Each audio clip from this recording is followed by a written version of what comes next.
Здравейте, приятели! Аз съм Венци и се включвам днес тук в интернет, защото наскоро се срещнах с едни много интересни хора по повод един прекрасен проект, за който много искам да ви разкажа днес, защото имах така възможността да се докосна, да се включа по един или друг начин в него. Става дума за проекта Тихия град, който даде възможност на хора с слухови увреждания да преживеят много интересна обиколка на София и да опознаят някои от интересните локации, истории за нашия град. Това, разбира се, е само малка част от дейностите на проекта, който е наистина насочен към едно по-голямо интегриране на хората с увреждания и към повишаване на осъзнатостта на хората, че всъщност около нас има и други хора, които не са толкова различни и те са хора, с които ние спокойно можем да комуникираме и да споделяме най-различни неща в своя живот. И сега реших да поканя за един кратък онлайн разговор основните участници в този проект. Това са доктор Вяра Ганчева от Фондация Форум за устойчиво развитие Фокус. Именно тя се свърза с мен и ме покани да обърна внимание на този проект. Здравей, Вяра, и добре дошла на нашия екран. Здравей, Венци! Здравейте и на нашите слушатели и зрители!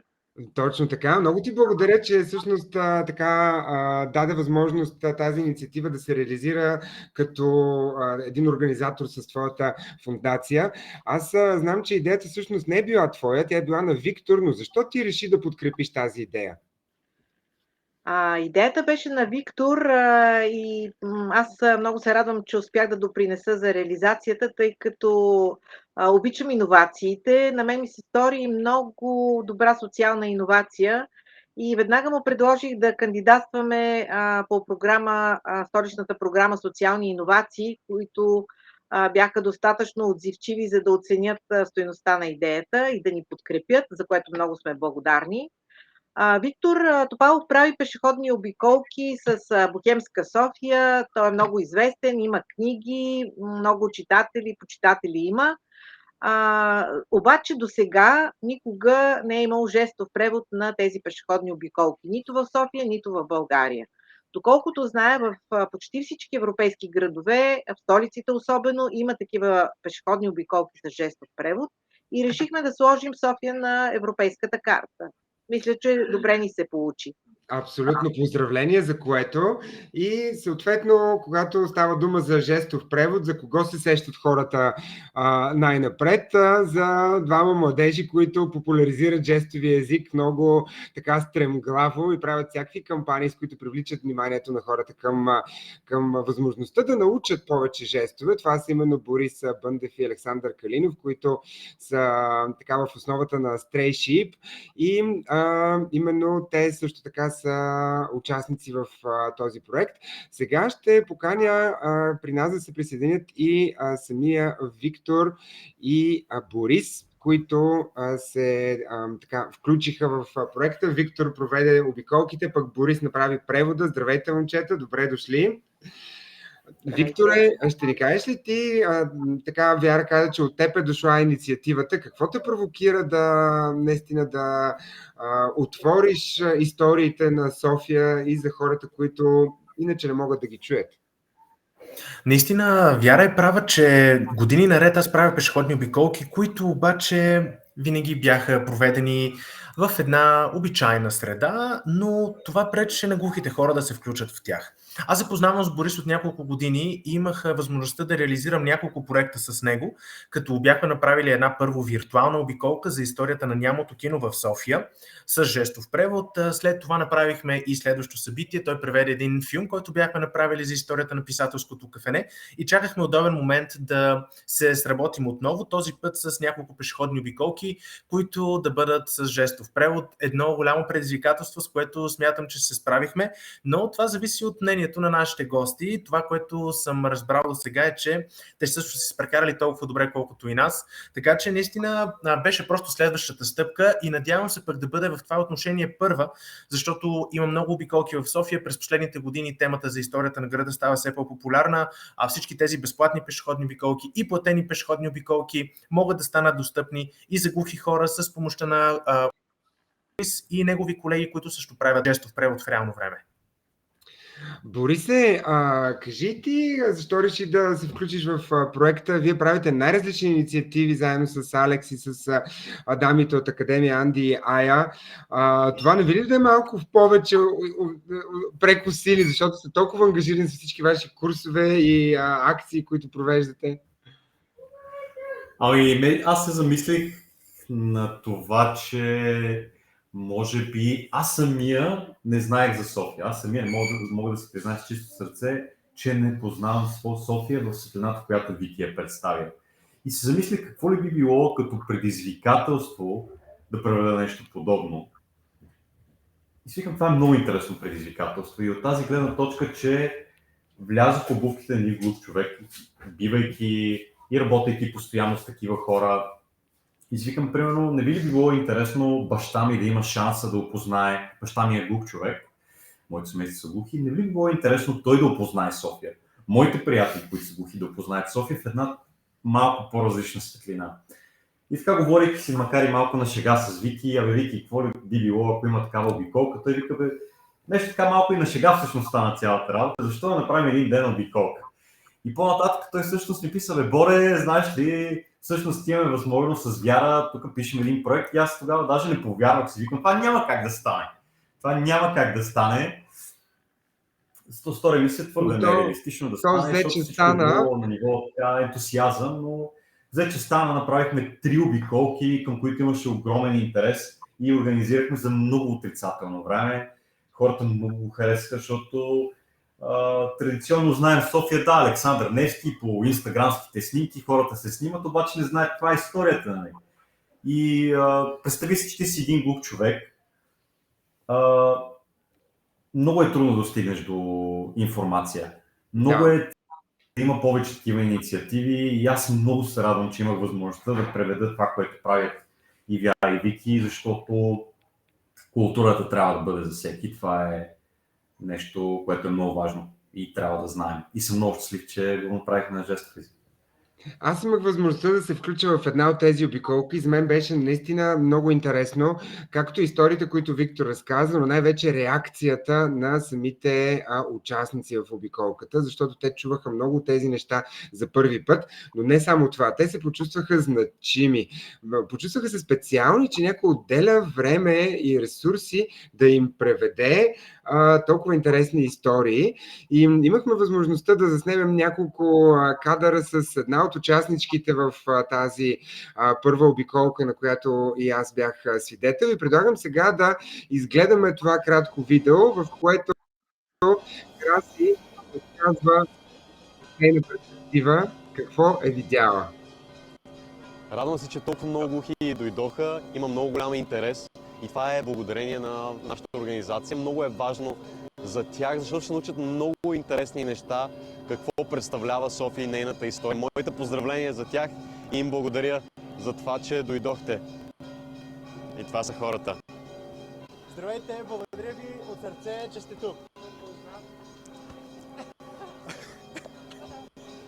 Аз съм Виктор и през следващите минути ще ви покажа моя роден град, София. Ето, глухите научихме 2 неща.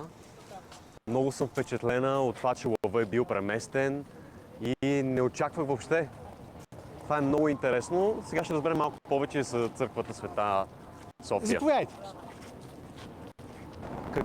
Искам да те питам, какво мислиш за кафенето, което е било унищожено и нищо не е унищожено? Как усещаш това? По време на комунизма това се е махнало, това го знам. Комунистите са го махнало. И когато бях малък, го знаех, минавайки от това. Знаех за жълтите павета. Да.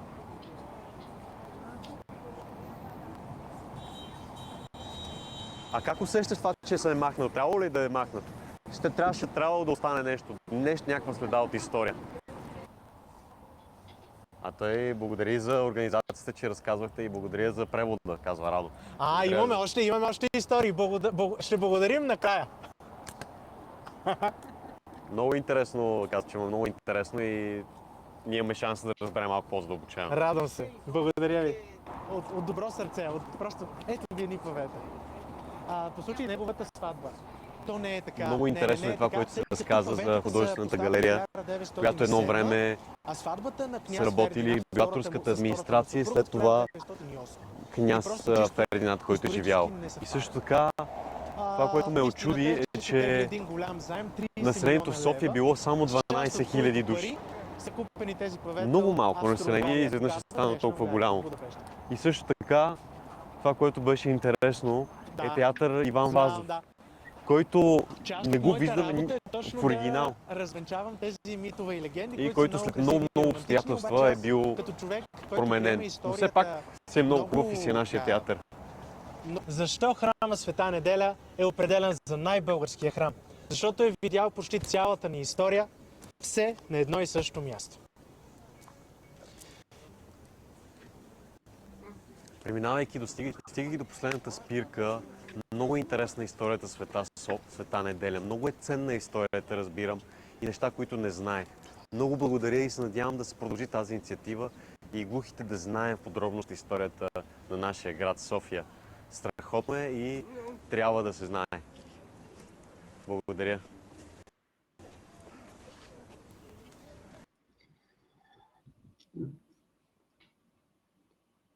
Ето ни обратно. Наистина беше много приятно да видим така през погледа на един от участниците как изглеждаше самата обиколка. Това беше първата такава обиколка, там беше доста възрастни хора, обаче знам, че в следващата всъщност сте таргетирали много деца.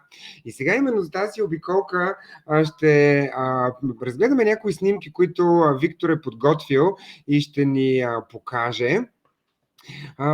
Това са снимки от обиколка това е всъщност първата самата обиколка, която сега разгледахме, нали? Да, разбира се, за мен беше важно да покажем всичките снимки, които имаме. Те не са чак толкова много, но за да се усети духа на нашите събития, направили сме така презентацията, че да я видите хронологично от първата обиколка, която проведохме, до последната, която беше точно с децата. За радост и времето беше на наша страна, тъй като нито един път не ни хвана силен дъжд. Макар госпожа Ганчева да беше подготвена с дъждобрани и с чадъри, нито веднъж не ни се наложи да ги използваме. Започнахме наистина в средата на месец октомври с една обиколка, на която присъства и ти, който си и тук дори в кадъра, Венци, и разбира се Краси и останалите, които видяхте на видеото. Това е снимка и на част от екипа на нашия проект. Но обиколката не беше само една, за радост беше съпътствана и от различни събития, като например тази анкета, която разиграхме тук в Академия Анди Яя. Тази анкета задаваше въпроси и победителите получиха награди, едни книжки, които смятам, че ще бъдат полезни на всеки един, който се интересува от темата. Книжките на Бохемска София. Това са вече кадри от втората ни обиколка за възрастни, която беше отново, вижте просто какво хубаво време, каква хубава група. В групата отново няколко познати лица, но и много нови, като нещо, което за нас беше важно е да включим освен глухи хора, да включим и хора, които в момента се учат на жестов език и по-късно надяваме се да станат бъдещите жестови преводачи на България, тъй като тук наистина са част от студентите и на Борис, и Алекс, и хора, които се интересуват от този вид превод. Не само времето беше на наша страна, но и хората, присъстващите, наистина ни подкрепиха с тяхното присъствие. Това е и кадър от последната ни обиколка, която беше по случай Деня на народните будители на 1 ноември. На тази обиколка включихме доста деца, които са от Академията Анди и Ая. Деца с техни родители, с част от служителите в Академията, за да може да представим София и на по-младата аудитория. Тук благодарим изрично на Даринка Борисова, която е техен организатор, преподавател и тя като човек, който най-добре тези деца, решихме, че би била и много подходяща за водещ. Показах им някои снимки от София, нещо, което не възрастните, тъй като исках децата за първ път може би да видят лицата на някои от хората, за които говорихме. Споменахме Яворов, Вазов, Петко Каравелов, говорихме си за писателското кафене, за двореца, за Народния театър. Всички тези диапазона на възрастта беше много различен от деца, които са в първите си години на образованието до доста големи вече на 18-19 години. И като всеки един празник на народните будители, ние трябваше да го отбележим на, може би, Най-Клуто Вейков, където си раздадохме няколко лакомства, няколко награди за всички, които имаха енергията да изкарат цялата обиколка от началото до края, отговаряха на въпросите, които им задавах и заслужаваха със сигурност наградите, които им бяхме приготвили. Наистина беше едно доста вдъхновяващо събитие, което може да обобщим с това, че наистина за 3 събития, общо около 5-6 часа, надявам се да са послужили като едно добро начало за нещо, което предстои, за едни хубави обиколки, които надяваме се на пролет отново да имаме възможност да провеждаме, пък и не само ние, но и нашите колеги, които се занимават с темата, други екскурзоводи, други разказвачи, други хора, които работят с българи и чужденци и разбира се с помощта на жестови преводачи, Борис или някой от неговите колеги. Този проект всъщност беше една много добра демонстрация за това как може да се увеличи достъпа до културно съдържание за хора с различни увреждания. Разбира се, само 3 обиколки съвсем не са достатъчни, за да се постигне някакво дългосрочно влияние и някаква промяна, но може ли да послужи той за мостра и за пример за това какво може на чисто политическо ниво да се промени, така че да се увеличи този достъп до култура за хората с слухови увреждания. Вяра, ти какво мислиш? Как би така обобщила, може би, апела, който има този проект? Венци спомена добра демонстрация. Когато говорим за доброто е нещо, което и глухите могат да чуят и слепите да видят. Това е една мисъл на Марк Твен, която много добре приляга на това, което направихме. Ние всъщност положихме началото на нещо, което според мен трябва да се превърне в традиция. И не само за пешеходните обиколки, а за всички културни събития биха могли да се сложат на една платформа, и да има достъп до нея, да се знае кои културни събития в София имат жестов превод. Нашия пример би могъл да се мултиплицира и в други градове. Няма защо само в София да се случва това. Според мен това е една добра практика, която към момента беше пилотна, но нищо не пречи да се мащабира, както казват, за социалните иновации. Аз съм много доволна, че ние видяхме усмивките на хората и забихме колчето, както се казва.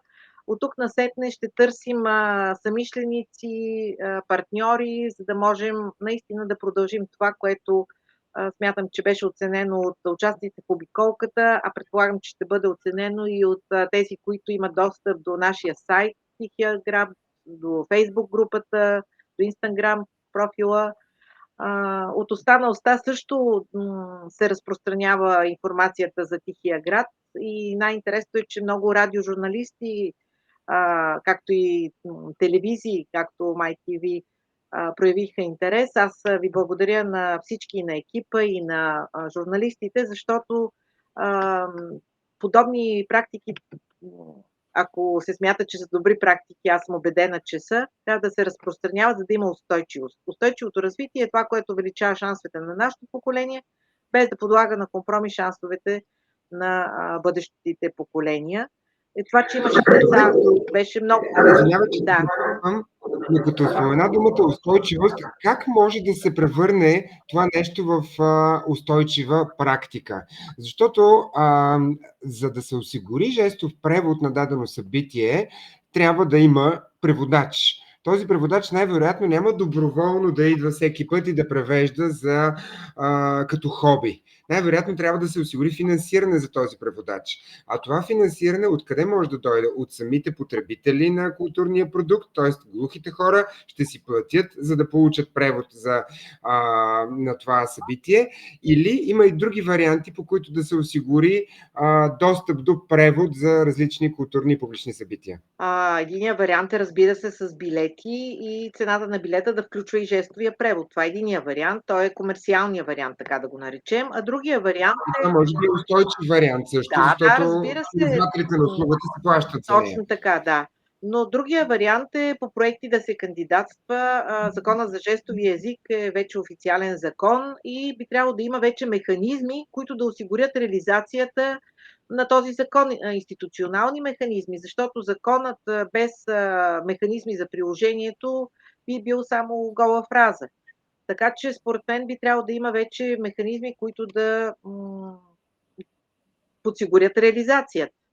Тоест да има обучение на жестови преводачи, да има мобилни приложения, които чрез отдалечен достъп по същия начин да могат да позволят на хора, които не са на място, а примерно са си вкъщи, но да осигуряват жестов превод.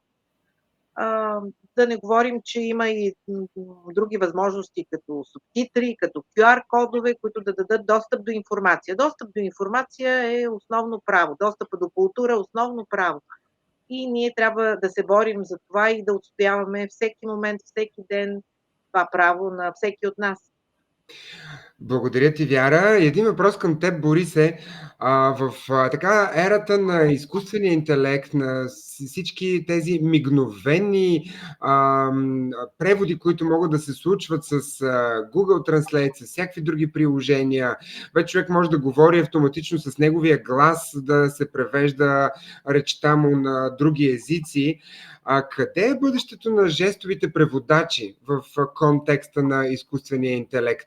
Вие обучавате хора на този език, ти самия си такъв преводач.